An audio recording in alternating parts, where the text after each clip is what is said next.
are Locked On Seahawks, your daily Seattle Seahawks podcast. Part of the Locked On Podcast Network, your team every day.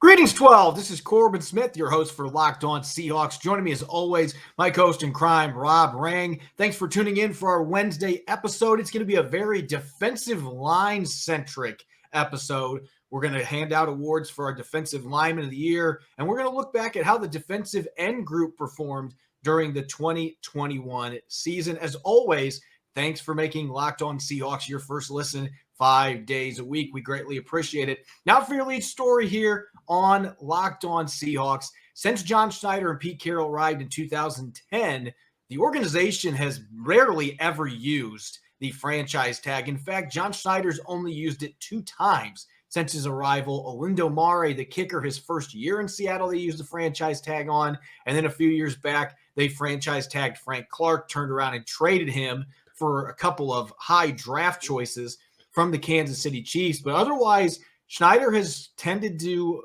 prefer not to use the franchise tag. So normally when we're talking franchise tag or transition tag this time of year, Rob, we don't think the Seahawks are going to use it. But I think it is worth a discussion this year because I do think there are a couple players the Seahawks have that are set to become unrestricted free agents in mid-March that might warrant the money that would come with using a franchise tag to ensure that they're on the roster next season. Well, and that is a fascinating conversation, Corbin, because, as you just mentioned, the Seahawks have been really loath to use the franchise tag. That's because if you're going to dedicate that kind of money to any individual player, then they had better be the absolute best players that you've got. That's the whole point. Of the franchise tag. And so let's just have that conversation. So at the safety position, it is projected to be almost $13 million. So if you're going to, bring back Quandre Diggs and you're going to use him on the franchise tag, you're talking about $13 million when you've already allocated more than that to Jamal Adams. If you were already kind of thinking ahead about what that might mean for DK Metcalf, I mean, that's a significantly bigger number. That's almost $19 million at the wide receiver position. You're talking about that with DJ, or Dwayne Brown, at the left tackle position. Along the offensive line, it's almost $17 million. So I think that this is an off-season, Corbin, where the Seattle is very likely to do what they've done in the past. And that is to be able to try to negotiate with the current free agents, be able to try to get a lower price because offensive line, again, $17 million. Defensive line, somewhere between $17 and $18 million. It's just cheaper to be able to bring somebody in, or crazy thought, be able to draft a superstar because it is really expensive. We're talking about franchising any type of player in today's NFL. I think $13.5 million for a safety is fairly reasonable if you're talking about an elite talent. The problem that the Seahawks are going to be dealing with here, though, is you've already invested that massive contract in Jamal Adams last offseason. So it's going to be really difficult to sell the idea that it's worth paying a second safety $13.5 million on a franchise tag. I think you could make a counter argument, though. Quandre Diggs, it seems to me, at least based on what I've seen on social media, the things that he has said publicly, that this is where he wants to be. He wants to be in Seattle. And if this is the way that you can prolong negotiations to sign him to a 3 or 4 year contract that's going to be at a lower per year value, then you absolutely do it. And that has not been a strategy that John Schneider has employed in the past. But you do have to remember the Seahawks currently have an estimated $43 million in cap space. If they make a few other moves, cutting a few players, they could have upwards of $55 to $60 million in cap space. And so they might have the flexibility in the short term to be able to franchise tag a player like Quandre Diggs if he's that valuable to their defense, which you and I would both agree that he absolutely is. If you're wanting to have a longer window to have contract discussions with him, this would be the way to do it, because as good of a player as he is, you're not going to be getting another team coming in trying to negotiate with him to give up 2 first-round picks as compensation. They're not going to do that. You could use the transition tag too, which is a couple $1 million less. The difference there is if another team comes in and offers a contract and you don't match, you're not getting compensation back. The Seahawks know what that feels like. Way back in the day, Steve Hutchinson, when he went to the Minnesota Vikings. So that has been something John Schneider has not used a single time since he came to Seattle. He just tends to not prefer to use franchise or transition tags. But I think Quandre Diggs is the one player that you could make a strong argument for using it just as a means to extend that window to negotiate. Ultimately, you want a longer-term deal that has smaller cap hits, and I think you could get cap hits around $10 million on average for Quandre Diggs, and that would still fit into Seattle's budget given how important he is to this defense. I would agree with you that the free safety position is absolutely critical to Pete Carroll's defense. I would agree with you that Quandre Diggs deserves that paycheck. The fact that he suffered the horrific injury that he did, I think works very much against Quandre Diggs. I think works very much in favor of the Seattle Seahawks. And it breaks my heart to say it. I think that Quandre Diggs, again, deserves that type of pay. I don't know that he's going to get that in today's NFL. Corbin, this is a really good draft class at the 2022 NFL draft in terms of safeties. And I think that, again, that works against Quandre Diggs' favor. And I want him to get the pay that he deserves. The fact that he has had, 5+ interceptions each of the last 2 seasons, an all-pro candidate, in my opinion, each of the last 2 seasons.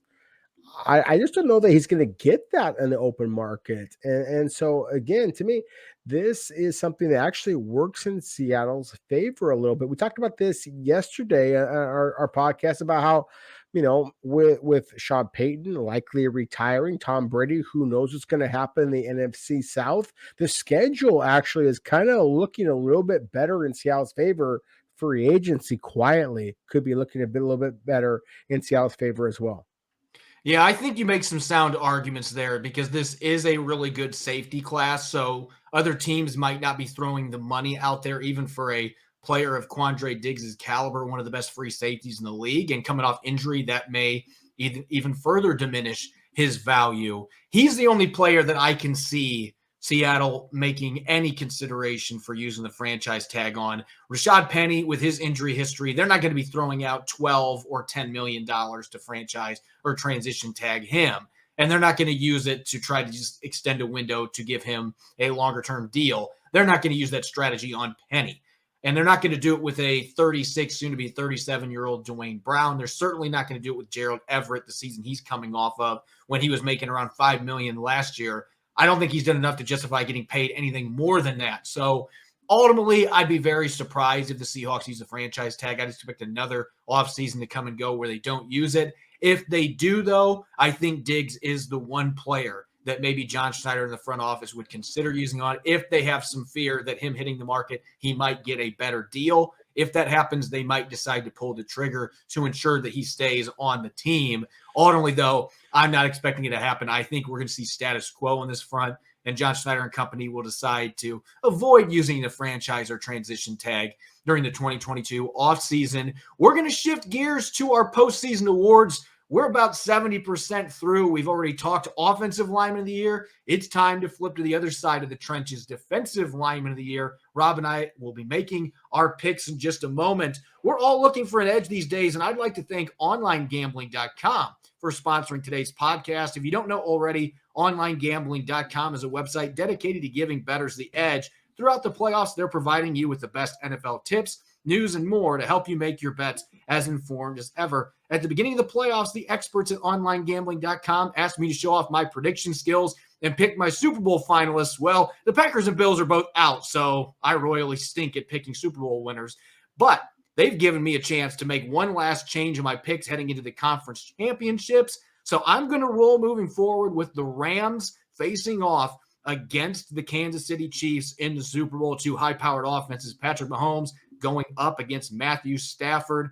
Wish me luck. It's my reputation on the line. It's already pretty sullied after how I picked this year. If you're planning on placing a bet during the playoffs, make sure you head to OnlineGambling.com before you do. OnlineGambling.com gives bettors the edge by providing the best and most trusted experience online every day. That includes their OG tip section, where you'll find their own Super Bowl picks, as well as the inside track on how to beat the odds throughout the NFL playoffs. Make sure to visit onlinegambling.com/NFL for all the latest gambling news, tips, and odds to give you the edge throughout the playoffs. Remember, that's onlinegambling.com/NFL to make the most of this year's playoffs. You're listening to the Locked On Seahawks podcast, Wednesday edition. I'm your host, Corbin Smith, joined as always by Rob Rang. Thanks for making Locked On Seahawks your first listen 5 days a week. We greatly appreciate it. We've got the Peacock and Williamson NFL show. They're going to be heading out to Los Angeles for Super Bowl week. Make sure to follow the Peacock and Williamson show today to get the most comprehensive coverage of the big game. It's free and available on all platforms. We're going to continue our 2021 postseason awards. We've covered a number of awards up to this point: MVP, Offensive Defensive Player of the Year, Rookie of the Year, Comeback Player of the Year, Offensive Lineman of the Year. Now it's time to head over to the other side of the trenches and talk Defensive Lineman of the Year. There's one candidate that stands above the rest when I'm looking at this award, but again, it depends what your criteria are. For me, I think I've been pretty consistent about this, Rob. I generally have been picking players for this award that have had the most consistent seasons, and maybe not your flash in the pan type players like Rashad Penny that did so well at the end of the year, or in this instance, Carlos Dunlap, who exploded for 8 sacks in the last 6 games. Obviously, that's impressive production during a 6-game span, but he had half a sack the remainder of the season, really was a non-factor the entire first half. So while I certainly could give it to him if it was defensive lineman of the second half, I can't give it to him for the entire season. To me, this one's a slam dunk, and we've talked about him for a few other awards. Big Al Woods coming in this year, 34 years old, did not play in 2020, sat out as an opt-out due to COVID-19. I think a lot of people, including both of us, we were skeptical that Al Woods was going to come in and be able to make a big difference after sitting out for a year, given his age. But all he did was have the best season of his career, and he was easily the most consistent defensive lineman from week 1 to week 18 on Seattle's roster. Career high 50 tackles, 1.5 sacks, 3 batted passes at the line, was living in the backfield, 18 pressures as an interior rusher. So he was contributing at 330 plus pounds as an interior pass rusher, and he was doing it all season long. Really, he was the most complete defensive lineman throughout the season that the Seahawks have. And really, we're discounting statistics that don't show up on his stat line. The tackles that were made by Bobby Wagner and Jordan Brooks, a lot of those happened because of the presence of Al Woods in the middle, taking up space and getting the job done, taking on double teams, keeping those linebackers free. Just an incredible season for him at the age of 34. So to me, this one's a no contest. There might be a few other guys you can mention, but this is Al Woods' award, and it's a runaway. Sure.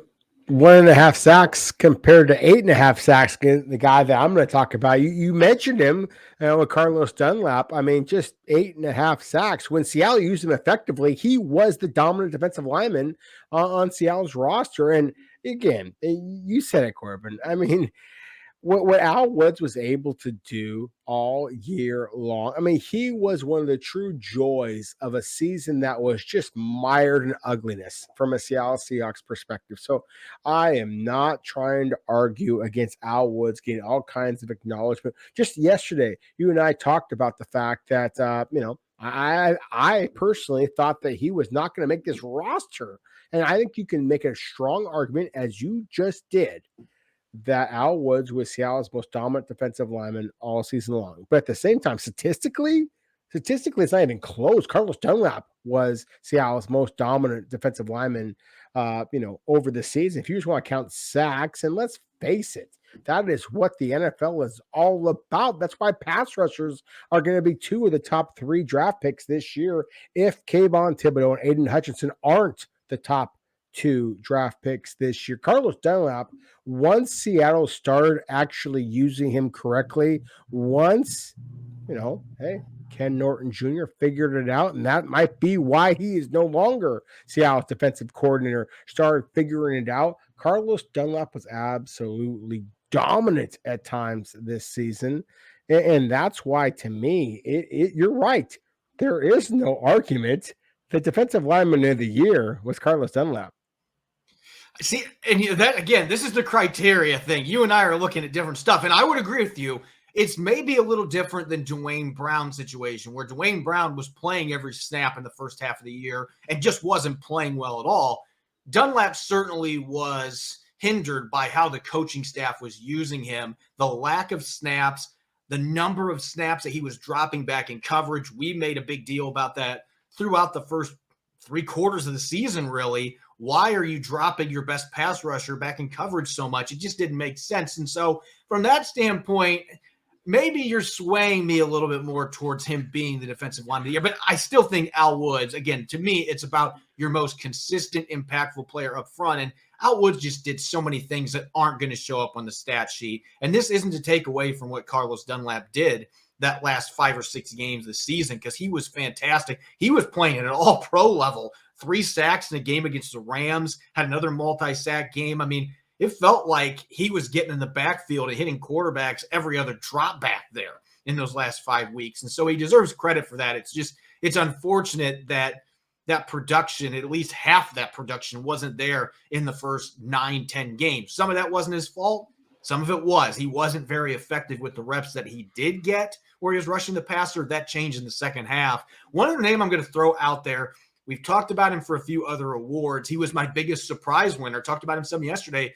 Rasheem Green had a very good season, career high in tackles, finished tied for second on the team with 6.5 sacks, had a number of tackles for loss as well. I thought he made notable improvements as a run defender. He started 15 out of 17 games. So overall had a pretty sound season. Still some struggles in the run game, and his pass rushing was inconsistent. Another player that a lot of his sacks came late in the season. So I still got to go with Al Woods, but I at least wanted to mention Rasheem Green as somebody that I thought about briefly because he made such big strides in his game in his 4th season in the league. Well, and I do appreciate that. I think that you make a really strong argument for Al Woods. I think that Rasheem Green is a really good football player whose best football is ahead of him. So I appreciate kind of that little tip of the cap as well. If we're going to give tip of the caps, then I think who is the most valuable defensive lineman on Seattle staff? And I'm not even sure that everybody from the Seattle perspective would argue that Gerald Taylor is defensive lineman, but I think that he might be their most valuable edge rusher, or front 7 defender in a lot of ways because of the upside that he presented. So again, if we're going to kind of just put a feather in a cap of anybody, again, with all due respect to certainly Al Woods, to certainly Rasheem Green, and as I just argued before with Carlos Dunlap, but I think that you make an excellent point. He should have forced the issue. He should have been more dominant. Seattle arguably is in the playoffs if Carlos Dunlap was more effective earlier in the season. So I think that you make an excellent point. But Darrell Taylor is the most valuable commodity among Seattle's defensive linemen right now. We argue what you want about his positional, his spot. But at the same time, he is the guy that I think has the Seahawks scouts and coaches most excited about what he might be able to do among their defensive linemen moving forward. Yeah, if we're talking future stock, somebody that you're really excited about down the road, he had a good season, obviously finished second on the team in sacks, but Darrell Taylor is probably the one that you're going to be wanting to buy futures for. I would completely agree with you on that. He left way too many tackles on the field, though, and had his issues at the point of attack. I think he's going to improve in both those areas. So wasn't really a player that came across my mind for this particular award, but very excited about what he could bring to the table in the future, rushing off the edge, playing that Sam spot as well as Leo. We'll see ultimately where he ends up settling in with the Seahawks moving forward, but an invaluable player to their future that I think has a ton of upside, could be a potential Pro Bowler, double-digit sack guy down the road. Had a pretty exciting pseudo-rookie season, but not quite good enough for me to include in this award. We're going to be talking a lot more about Darrell Taylor and a number of other pass rushers here in a moment as we continue our position-by-position 2021 review. We started it all off with quarterbacks yesterday. Now we're going to talk about the players charged with harassing quarterbacks in the defensive ends. Looking forward to that discussion and maybe a little bit of debate sprinkled in there as we dish out our season grades for a number of players.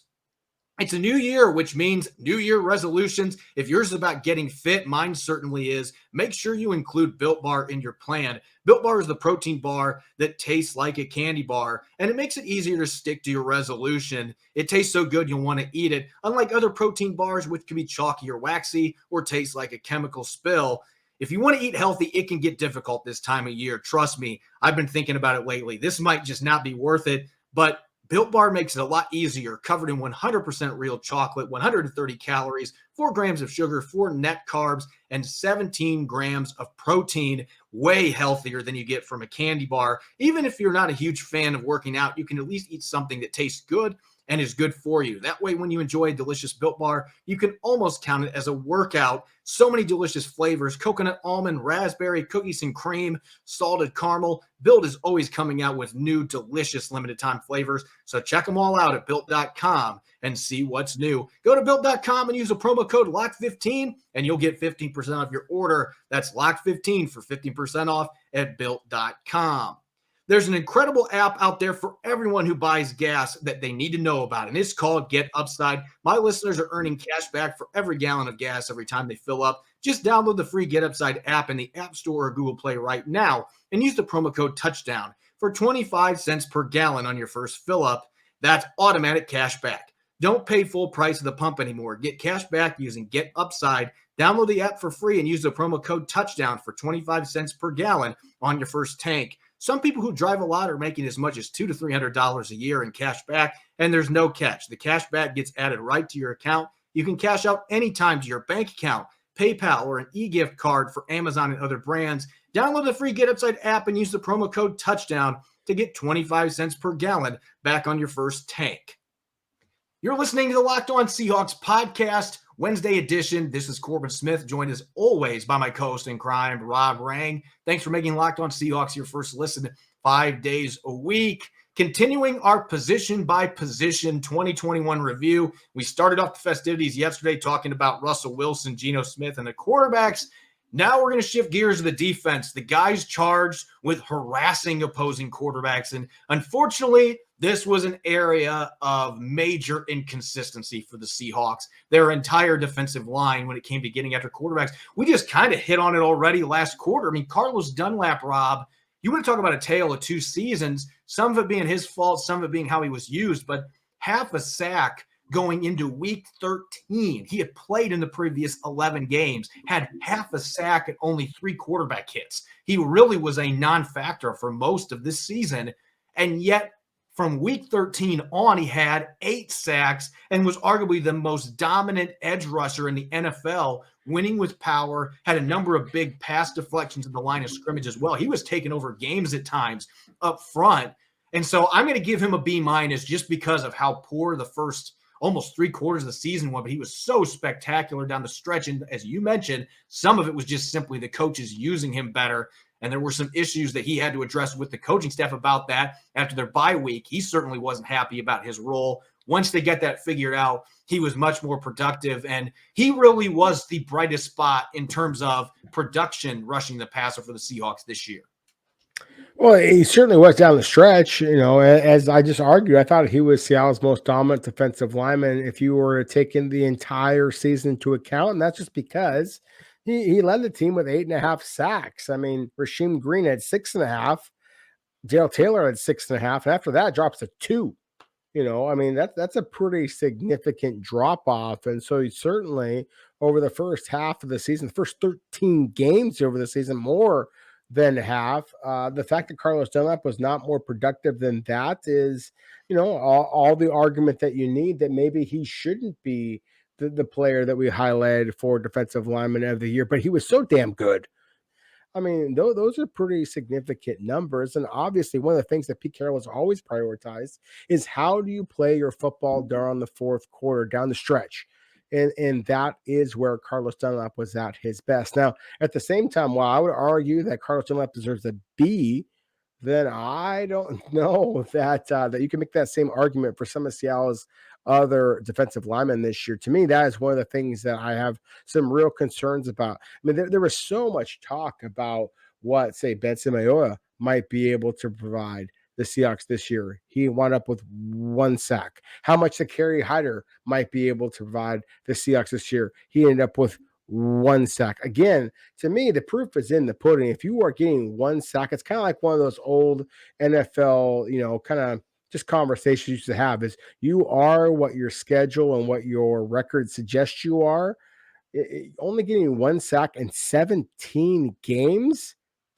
Seattle obviously needs to upgrade at the pass rusher position this year. Yeah, I was going to go to the veterans here next, moving away from Carlos Dunlap, because I think Benson Mayowa is probably the most disappointing of those two, just simply because with Kerry Hyder, if you looked at his career track record, and we talked about this, I thought he was going to be a lot more productive than this, but maybe I shouldn't have, because he has been such a roller coaster when it comes to pass rushing production. He'll get 8 sacks, and the next year he'll get 1 or 2. And then a few years later, he'll have another really big season. Then he'll come back and have a down year in that regard. I thought he did okay against the run. I at least had a few times this year where I noticed him making some plays, or maybe it didn't show up in the stat sheet, but he did some nice things on the defensive line to help make plays for others. I can't tell you, other than week 1 when Benson Mayowa had a sack and 2 tackles for a loss, he was one of their best defensive players against the Colts in the season opener. I can't tell you one other time the entire season that I even remember him being on the field, and yet he played over 500 snaps. I mean, it was just an extremely disappointing season for a player that had 6 sacks for them the year before. He finished on a strong note. I thought he would give them more than he did. There really wasn't any juice from him off the edge rushing the passer. No other notable plays. Really, the only one that comes to mind is when he gave up a touchdown in coverage, which, again, why is he playing in coverage? But allowing Najee Harris to score in the Steelers game when he was going up against the running back in coverage. That's the only other play that comes to mind. That's how poor of a season he had. So I gave him a flat-out D. I just didn't see anything from Benson Mayowa this year aside from the season opener. And Kerry Hyder, I gave a C-, and that was being generous, just like I said, on the fact that if you watch the film, he was doing some things at the line of scrimmage that were helping others. But as far as individual production, it simply wasn't there. You didn't get any pass rushing contributions from him. Had a decent number of pressures and quarterback hits, but he wasn't getting after it really, and didn't provide the thump as a run defender I think everybody anticipated. Overall, a signing that just didn't work out. So I agree with you. Those two guys moving forward, I think the Seahawks have to figure out who they're going to bring in to replace those guys. They're both under contract, but you can create some cap space by removing both of them from the picture. And I think those are tough business decisions you have to make with guys they like. I think they got to move on and try to find upgrades during free agency. And now let's swing over to the young guys. Rasheem Green, I talked about last quarter as kind of mentioned for Defensive Lineman of the Year. I didn't pick him, but certainly had a standout year, the best season of his career, 6.5 sacks, a bunch of tackles for a loss, career high in tackles and quarterback pressures, started 15 out of 17 games. I gave him a solid B, in part because the expectations weren't very high going into the season, and yet he exceeded all those expectations, and still a very young player that has a lot of room to grow. The versatility, he can play Leo. You can reduce him inside a 3-tech. He can play big end at 285, 290 pounds. There aren't a lot of guys that can play all 3 of those spots and succeed at them. Rasheem Green showed this year that he can. So I think there's still room to grow as a run defender. Consistency issues still plague him at times as a pass rusher, but we saw major progress on both fronts. So I'm going to give him a solid grade. As for Darrell Taylor and Alton Robinson, Taylor, I'm going to give a C+. I think that he did some really nice things. There's not a guy in the team that has a more explosive first step off the line and can win as a speed rusher like Darrell Taylor does. And he showed that a lot this season. He even won with power at times, surprising power as a bull rusher. Several games where he stood out in that regard. The problem was finishing. He left so many tackles on the field, a number of sacks that slipped out of his grasp, tackles in the run game. He didn't hold up at the point of attack as much as I hoped he would. That's an area he's going to have to hit the weight room and get a little stronger, especially if he's going to be playing Sam linebacker, being able to set the edge. So that's why his grade's where it's at. He didn't have a lot of sacks in the second half of the season, and he left a lot of them on the field. He was disruptive pressure-wise, but he's got to turn those into more sacks and more quarterback hits than what we saw. Alton Robinson, I'm giving him a D because he's like Benson Mayowa. He had that strip sack in week 2 against the Titans, and then I honestly don't remember another play that he made the entire season. He didn't have any other sacks, and I think he only had 1 quarterback hit in the last 15 games. really a disappointing sophomore season. Some of it, again, was not getting a ton of snaps, but the snaps he did get, unlike his rookie year, he didn't do anything with them. So he didn't justify getting more opportunities as the season unfolded. And that might be my biggest disappointment. It's disappointing with Mayo and Hyder, but Alton Robinson's a guy that you and I both had high expectations for going into year 2, and it just didn't work out this season. Yeah, that's the thing, is it didn't. For Darrell Taylor and Alton Robinson, I just didn't think that there was enough finish. I mean, I think you could argue that Seattle's 2 young edge rushers, their combined nickname should be Finney, because they didn't add the SH and actually finish. They just didn't do it often enough. And, I'll do respect to Darrell Taylor. I think that, as you just mentioned, I mean, he is Seattle's speediest guy off the snap. He does have that bend that just it suggests that he could be a dynamic edge rusher. And Rasheem Green as well. I mean, the fact that Seattle moved him up and down the line of scrimmage, he actually led Seattle's defensive linemen in quarterback hits with 15 this season. Corbin, I mean, there are some things about him. The fact that he's 25 years old still, there's defensive linemen who are going to go in the top 100 of this year's draft class. I'm looking forward to evaluating some of them in Mobile here, literally this next week. That I don't know that have the upside that Rasheem Green still has, but add the finish, shut that crowd down, silence them with being able to finish. And that is the thing. I think that is the kind of the, what we saw of Seattle's defensive line this year when they really were playing good football, when Carlos Dunlap, Al Woods, as we talked about before, were the guys who were finishing. You can't have 33, 34, 35-year-old guys be your finishers along the defensive line. Seattle's younger pass rushers and defensive linemen in general have to be some of those guys. So to me, that is really the conversation here. I would agree with you. I think we're talking about C's and D's and perhaps even lower when we're talking about, certainly Alton Robinson, certainly Benson Mayowa. I mean, we just did not see enough finish from guys whose job description is to finish. Yeah, we didn't. We just didn't see enough plays on the field. And for a few of those guys, I mean, at least from Darrell Taylor's perspective, it's like, I know he's getting back there. I know the pressures are there. And even Alton Robinson had a 10% pressure rate. So there were pressures there, but you got to start turning those into at least some quarterback hits. Lay some hits on these guys. I mean, I can remember the Washington game, Darrell Taylor. I don't know how many times he had Taylor Heineke wrapped up and could not get him to the ground. That can't happen if you want to be an elite pass rusher in this league. So that's something that's easily correctable. And if Darrell Taylor is able to do that, he could put together a 12, 13, 14 or more sack season. He has that kind of ability, that kind of toolbox in terms of skills. But finishing is huge, and he just was not able to do that. And we have to remember, it was his first season as an NFL player coming off an injury. So I think overall he had a solid season. Robinson, pretty darn disappointing. Mayo and Hyder, very disappointing bringing those veterans back, and it just didn't work out. So we'll have more time to talk about this when we start getting into free agents that are going to be available on the market. But Pete Carroll talked about it in his end-of-season press conference as the number one area they have to address for this football team. They have got to shore up their pass rush. It's been a constant problem for them for the most part. They need to bring in some alpha rushers this year.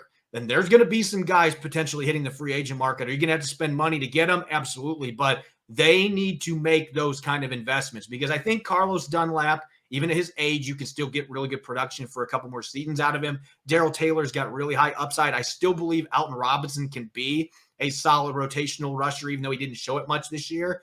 But you got to get another alpha rusher that can really dominate opponents. And I think if you team a player like that with Darrell Taylor, Carlos Dunlap, and a few other veteran reinforcements that are going to be more effective from a consistency standpoint, that this could be a totally different defense that stands out in the top 5 and doesn't give up as many third down conversions, doesn't give up near as many long, drawn-out drives.